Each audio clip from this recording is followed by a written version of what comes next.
জাতীয় পার্টির সভাপতি, জাতীয় পার্টির প্রেসিডেন্ট বর্তমানে যিনি এরশাদের অনুপস্থিতিতে জাতীয় পার্টির হাল ধরে আছেন জিএম কাদের। যদিও জাতীয় পার্টি এখন দুই ভাগে বিভক্ত, জিএম কাদেরের নেতৃত্বাধীন একটা অংশ আর রওশন এরশাদের নেতৃত্বাধীন আর একটা অংশ। তারপরেও মূল জাতীয় পার্টি বলতে জিএম কাদেরের এই অংশটাকেই যেহেতু বড় তাদেরকেই বোঝায়। সেই জিএম কাদের এবার মন্তব্য করেছেন পরিবর্তিত পরিস্থিতিতে। তিনি বলেছেন যে তাদেরকে গলায় ফাঁস লাগিয়ে আওয়ামী লীগ নির্বাচনে নিয়ে গিয়েছিল। দর্শক, জিএম কাদেরের এই কথা নিয়েই মূলত আলোচনা করব এই ভিডিওতে, সাথে রাজনৈতিক সমসাময়িক আরও কিছু তথ্য নিয়ে নিশ্চয়ই আলাপ করা যাবে। থাকবেন আমাদের সঙ্গে পলিটিক্স টিভির নিয়মিত আয়োজনে।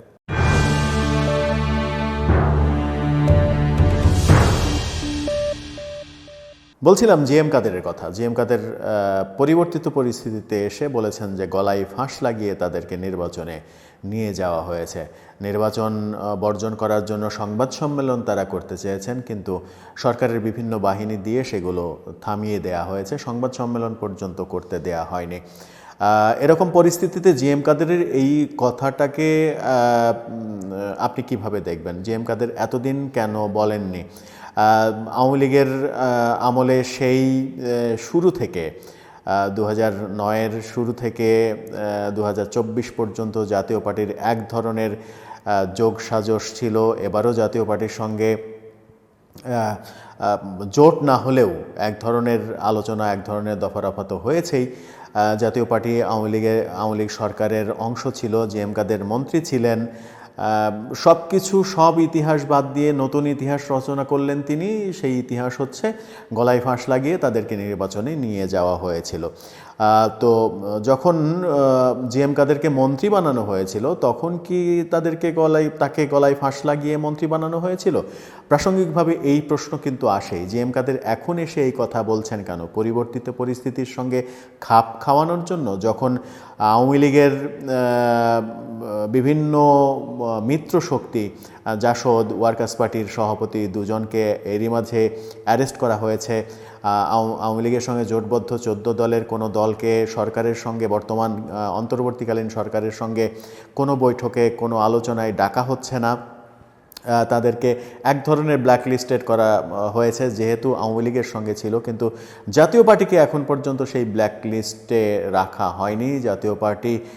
জাতীয় পার্টিকে যেন ব্ল্যাকলিস্টে ফেলা না হয়, সেই কারণেই কি জিএম কাদের এই কথা বলছেন যে শেখ হাসিনা সরকারের বিরুদ্ধে কথা বললে ইউনূস সরকারের এক ধরনের ভালোবাসার পাত্র হতে পারেন, আর যদি না বলেন তাহলে আওয়ামী লীগ সরকারের সঙ্গে ভালো সম্পর্ক থাকার দায়ে তাদেরকেও বিপদে পড়তে হতে পারে?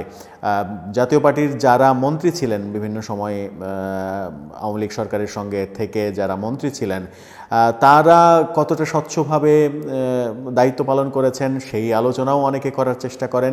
যদিও খুব বড় ধরনের যে অভিযোগ তাদের বিরুদ্ধে ছিল সেটা ছিলই না, সেটা তেমন একটা দেখা যায়নি।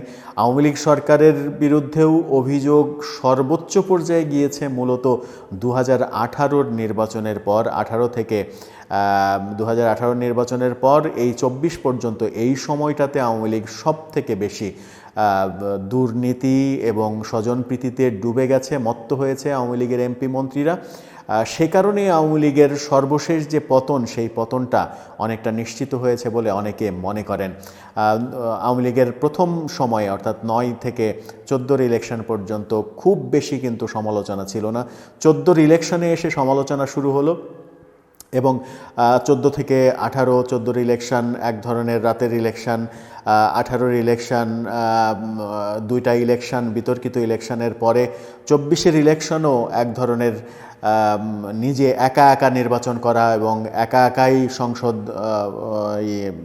কোটাগুলো ভাগাভাগি করে নেওয়া। যদিও এবার আওয়ামী লীগের রাজনীতি, আওয়ামী লীগ যদি বুদ্ধিমান হতো, মানে বুদ্ধিদীপ্ত রাজনীতি করত, তাহলে এবার একটা যে ইঙ্গিত পেয়েছিল আওয়ামী লীগ, যে তারা 60-এর অধিক স্বতন্ত্র নির্বাচিত হয়ে গিয়েছিল, সেটাতেই কিন্তু বোঝা যায় যে আওয়ামী লীগের জনপ্রিয়তা কমে গেছে নিজেদের মধ্যেই। নিজেরা স্বতন্ত্র হয়েও যখন স্বতন্ত্রর কাছে এত বিপুল সংখ্যক সংসদ সদস্যরা হেরে গেছেন, তখন তাদের বোধোদয় হওয়া উচিত ছিল যে তাদের কোথাও না কোথাও ঘাটতি তৈরি হয়েছে। সেই বোধোদয়টা হয়নি শেষ পর্যন্ত, সেই কারণেই এই আগস্টের 5 তারিখে এসে পতনটা হয়েছে। আমার মনে হয় যে অতি আত্মবিশ্বাসের কারণেই হয়েছে। কিন্তু জাতীয় পার্টির সভাপতি জিএম কাদের বলছেন যে গলায় ফাঁস লাগিয়ে তাদেরকে নির্বাচনে নিয়ে যাওয়া হয়েছিল, কই বিএনপিকে তো তারা নির্বাচনে নিয়ে যেতে পারেনি, বিএনপিকে তো গলায় ফাঁস দিয়ে নির্বাচনে নিয়ে যেতে পারেনি, কিংবা আরও অনেক দলকে নির্বাচনে নিয়ে যেতে পারেনি। তাহলে জাতীয় পার্টির এই কথাটা আদতেও ধোপে টেকে কিনা? যে জাতীয় পার্টি আওয়ামী লীগের এক ধরনের বন্ধু, আওয়ামী লীগের সরকারের অংশীদার ছিল, মন্ত্রী ছিল, মন্ত্রীর দায়িত্বে ছিল, সব মিলিয়ে আমার মনে হয় যে এই সময়ে এসে জাতীয় পার্টির এই কথাটা অনেকটা গা বাঁচানো কথা বলেই প্রতীয়মান হয়। এর মাঝে রাজনীতি অঙ্গনে জাতীয় পার্টির সভাপতি শুধু সেই কথাই বলেননি, বলেছেন শেখ হাসিনাকে ফিরিয়ে এনে বিচারের মুখোমুখি করা উচিত। এই দাবি শুধু তার না, এই দাবি বাংলাদেশের বহু মানুষের দাবি। তার দুর্নীতি, তার স্বজনপ্রীতি, তার একনায়কত্ব, এগুলোর বিচারের দাবি অনেকেই তুলছেন, জাতীয় পার্টি তুলছে। জাতীয় পার্টির তোলাটা ঠিক আছে, কিন্তু আমার মনে খটকা বাঁধে তখন যখন তিনি বলেন যে গলায় ফাঁস লাগিয়ে তাদেরকে নির্বাচনে নিয়ে যাওয়া হয়েছিল। সেটা যদি সত্য হয় তাহলে কতটা দৃঢ় রাজনীতি তারা করে, কতটা নিজেদের জন্য রাজনীতি করে, নাকি কতটা স্বার্থের জন্য রাজনীতি করে, কিংবা কতটা গা বাঁচানো রাজনীতি তারা করে, সেই প্রশ্নগুলো কিন্তু এসে যায়।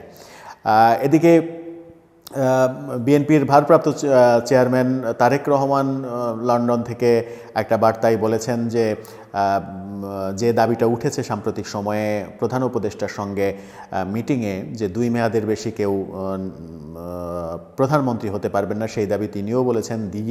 দ্বিস্তর বিশিষ্ট সংসদের কথা তিনি বলেছেন। বিএনপির বিভিন্ন পর্যায়ের নেতাদের আমরা দেখেছি, এস আলমের গাড়ি কেলেঙ্কারির জন্য 3 জনকে শাস্তি দেওয়া হয়েছে। সালাউদ্দিন এস আলমের গাড়িতে চড়েছেন, সেজন্য তিনি ক্ষমা চেয়েছেন। সব মিলিয়ে বেশ বিএনপির ময়মনসিংহের এক নেতাকে শাস্তি দেওয়া হয়েছে, বহিষ্কার করা হয়েছে। বিএনপি একটা শুদ্ধ রাজনীতির চেষ্টা করছে, এটা বেশ কয়েকদিন থেকেই লক্ষ্য করা যাচ্ছে, যেটা নিয়ে আমরা ভিডিও বানিয়েছি। এই শুদ্ধ রাজনীতি, সুস্থ রাজনীতি যদি চলমান থাকে এবং এই বোধোদয়, অতীতের ভুল ত্রুটিগুলো বাদ দিয়ে এই বোধোদয় যদি সব রাজনৈতিক দলের হয়, তাহলে বাংলাদেশ একটা ভালো রাজনীতির পথে যেতে পারে। নতুবা শেষ পর্যন্ত কথা আসবে যে লাউ সেই কদু। বৈষম্য বিরোধী আন্দোলনের ফসল হিসেবে যদি আমরা আবার কোনো নতুন বৈষম্য, কিংবা আবার আগের মতো আওয়ামী লীগের যে বিষয়গুলোকে আমরা খারাপ বলছি, সেই বিষয়গুলো যদি পরবর্তীতে আবার কোনো দল করে, তাহলে সেটা বাংলাদেশের জন্য খুবই দুর্ভাগ্য হবে, এবং সেই দুর্ভাগ্য যেন না হয় সেজন্য রাজনীতিবিদদেরই সচেতন হতে হবে।